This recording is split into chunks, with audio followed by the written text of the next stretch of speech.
आज हम उस ऐतिहासिक खबर पर से पर्दा उठाने जा रहे हैं जिसने देश के करोड़ों ईपीएस पेंशन धारकों की उम्मीदों को एक नई उड़ान दी है। ये वह खबर है जिसका इंतजार पिछले कई दशकों से, कई सालों से हर उस व्यक्ति को था जिसने अपनी जिंदगी के सुनहरे साल देश की सेवा में समर्पित कर दिए और बदले में एक सम्मानजनक विलेस वृद्धावस्था की कामना की। आखिरकार वह निर्णायक घड़ी आ ही गई है। आपकी पेंशन बढ़ोतरी की जो मांगे सड़कों से लेकर संसद तक और संसद से लेकर सर्वोच्च न्यायालय तक गूंज रही थी, उन मांगों पर अंतिम मुहर लग गई है। जी हां, आपने सही सुना। पेंशन बढ़ोतरी की मांगों को सैद्धांतिक रूप से स्वीकार कर लिया गया है, लेकिन यह बढ़ोतरी एक समान नहीं है। यह हर किसी के लिए अलग अलग होगी और इसे समझना किसी पहेली को सुलझाने से कम नहीं है। सरकार और ईपीएफओ ने एक विस्तृत खाका तैयार किया है जिसमें पेंशन भोगियों को उनके योगदान और उनकी सेवा अवधि के आधार पर विभिन्न श्रेणियों में बांटा गया है। आपकी पेंशन कितनी बढ़ेगी यह इसी बात पर निर्भर करेगा कि आप किस श्रेणी में आते हैं। इस पूरे मामले की जड़ में है माननीय सुप्रीम कोर्ट का वह युगांतकारी फैसला जिसकी नींव justice U U Lalit, justice Aniruddha Bose और जस्टिस सुधांशु धुलिया की 3 सदस्यीय पीठ ने रखी थी। इस पीठ ने न सिर्फ पेंशन भोगियों के पक्ष में एक ऐतिहासिक निर्णय दिया, बल्कि भविष्य के लिए एक स्पष्ट दिशा भी तय कर दी है। तो आखिर क्या है वह फैसला? क्या आपकी पेंशन वाकई Rs 550 हो गई है?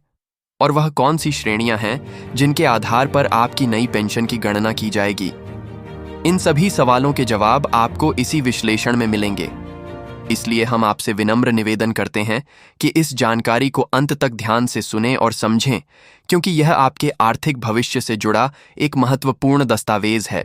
इसे आगे पीछे करके देखने की गलती ना करें, क्योंकि एक भी जानकारी छूटने का मतलब हो सकता है कि आप अपने हक की सही गणना करने से वंचित रह जाएं। सुप्रीम कोर्ट का ऐतिहासिक हस्तक्षेप, न्याय की जीत।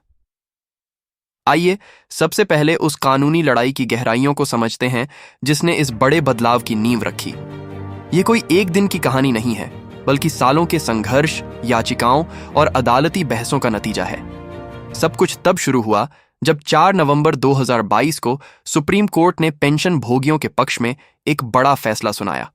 उस फैसले ने Rs 15,000 की वेतन सीमा, जो आपकी पेंशन गणना को सीमित करती थी, को असंवैधानिक करार देते हुए खत्म कर दिया। यह 67 अलग अलग याचिकाओं का परिणाम था जिन्होंने मिलकर ईपीएफओ की नीतियों को चुनौती दी थी। लेकिन उस फैसले के बाद भी भ्रम की स्थिति बनी रही। ईपीएफओ ने कई सर्कुलर जारी किए जिससे पेंशन भोगियों के बीच यह स्पष्ट नहीं हो पाया कि आखिर उन्हें बढ़ी हुई पेंशन का लाभ कैसे और कब मिलेगा। इसी भ्रम और देरी के चलते सुप्रीम कोर्ट में एक बार फिर से याचिकाओं का अंबार लग गया। धीरे धीरे करते हुए लगभग 40 नई याचिकाएं सर्वोच्च अदालत के समक्ष दायर की गईं। मामले की गंभीरता को देखते हुए भारत के तत्कालीन मुख्य न्यायाधीश श्री DY चंद्रचूड़ ने एक महत्वपूर्ण आदेश दिया। उन्होंने कहा कि क्योंकि पिछला फैसला भी 3 जजों की एक पीठ ने सुनाया था, इसलिए इन नई 40 याचिकाओं की सुनवाई के लिए भी 3 न्यायाधीशों की एक नई पीठ का गठन करना अनिवार्य है। इसी आदेश के तहत justice U U Lalit, justice Aniruddha Bose और जस्टिस सुधांशु धोलिया की एक शक्तिशाली पीठ का गठन किया गया। इस पीठ ने मामले को अभूतपूर्व गंभीरता से लिया। लगातार 7 दिनों तक मैराथन सुनवाई चली, जिसमें पेंशन अभोगियों, सरकार और ईपीएफओ तीनों पक्षों के वकीलों ने अपनी अपनी दलीलें पेश की। 7 दिनों की गहन सुनवाई के बाद पीठ ने अपना फैसला सुरक्षित रख लिया था, जिसे संसद के मानसून सत्र के समाप्त होने के बाद अब सामने लाया गया है। इस नए फैसले का सबसे क्रांतिकारी पहलू यह है कि सुप्रीम कोर्ट ने भेदभाव की नीति को पूरी तरह से खारिज कर दिया है। अदालत ने स्पष्ट शब्दों में कहा कि पेंशन भोगियों को उनकी सेवानिवृत्ति की तारीख के आधार पर बांटा नहीं जा सकता।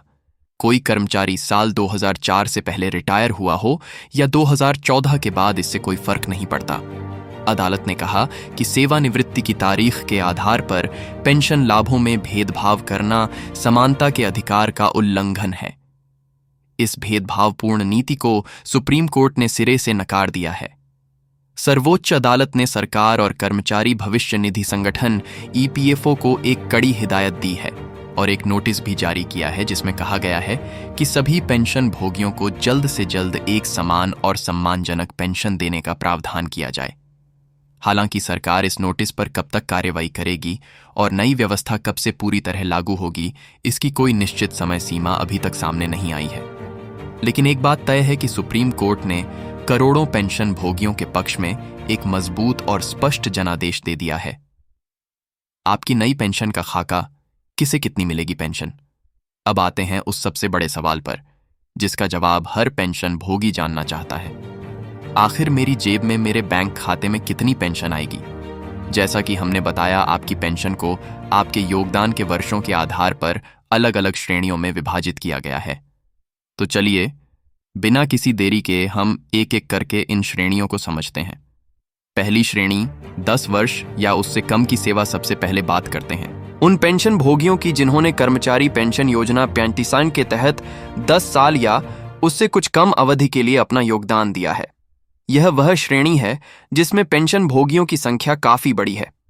मौजूदा RS 15,000 की वेतन सीमा के आधार पर की गई गणना के अनुसार अगर आपने 10 साल तक का योगदान दिया है तो आपको औसत रूप से RS टाइम 1/43 RD 143 की मासिक पेंशन प्राप्त होगी।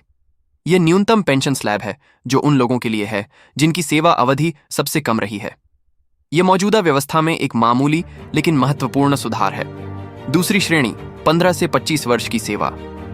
अब हम उस वर्ग की ओर बढ़ते हैं जिन्होंने अपनी जिंदगी का एक बड़ा हिस्सा यानी 15 से 25 साल के बीच नौकरी में बिताया है और लगातार EPS में योगदान दिया है। इस श्रेणी के लिए पेंशन की गणना एक स्पेक्ट्रम में की गई है। यदि आपकी पेंशन योग्य सेवा ठीक 15 वर्ष है तो आपको RS 4 आरसीन 215 की मासिक पेंशन मिलेगी।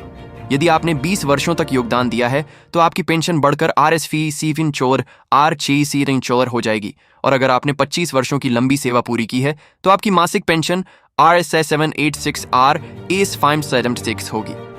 इसे और सरल भाषा में समझे तो इस श्रेणी के लिए एक औसत पेंशन लगभग RS 500 R शास्त्रा 500 के आसपास बनती है, बशर्ते आपने 20 साल की सेवा पूरी की हो और आपका योगदान RSI 15,000 की वेतन सीमा के आधार पर काटा गया हो।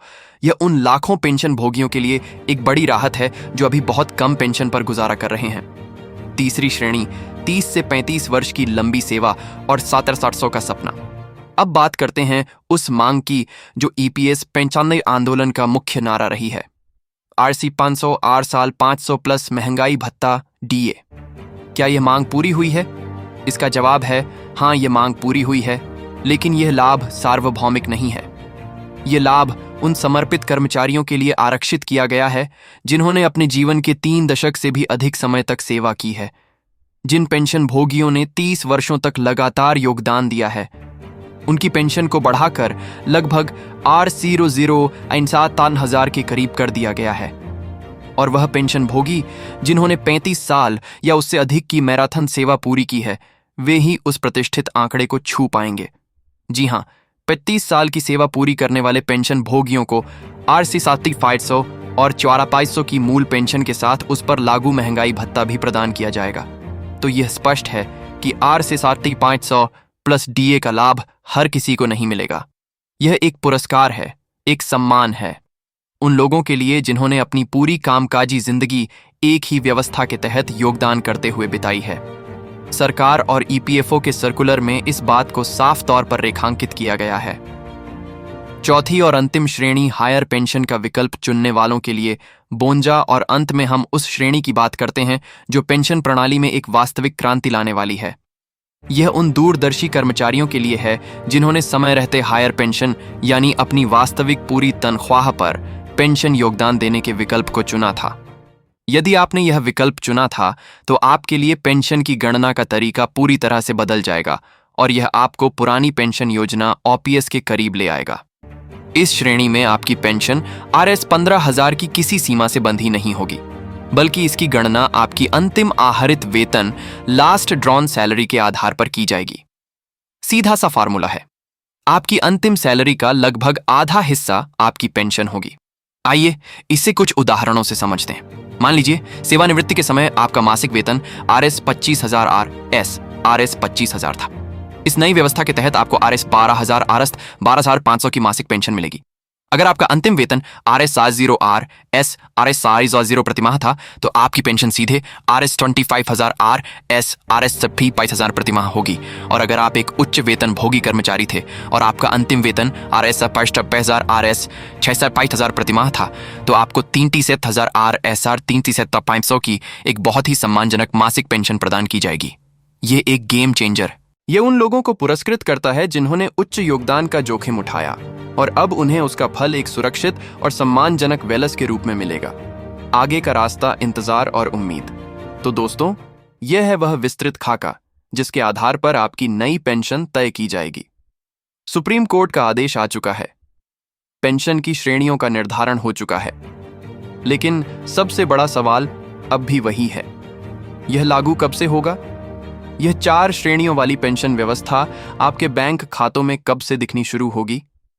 इसका जवाब पूरी तरह से सरकार और EPFO की कार्यप्रणाली पर निर्भर करता है।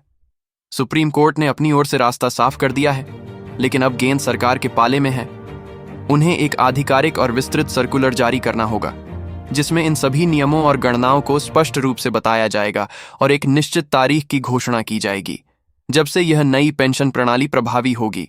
हम उम्मीद करते हैं कि सरकार करोड़ों बुजुर्ग पेंशन भोगियों की पीड़ा को समझेगी और इस प्रक्रिया में और अधिक देरी नहीं करेगी।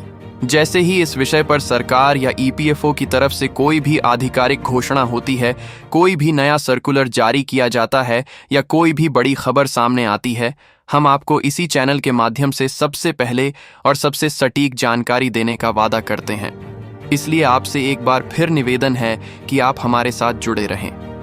इस चैनल को सब्सक्राइब करें और बेल आइकन को जरूर दबाएं ताकि EPS 95 पेंशन से जुड़ी कोई भी महत्वपूर्ण अपडेट आपसे छूट ना जाए। यह जानकारी हर उस पेंशन भोगी तक पहुंचाना हमारा सामूहिक कर्तव्य है जो अपने हक के लिए सालों से इंतजार कर रहा है। आज के इस विशेष बुलेटिन को देखने के लिए आपका बहुत बहुत धन्यवाद। जय हिंद।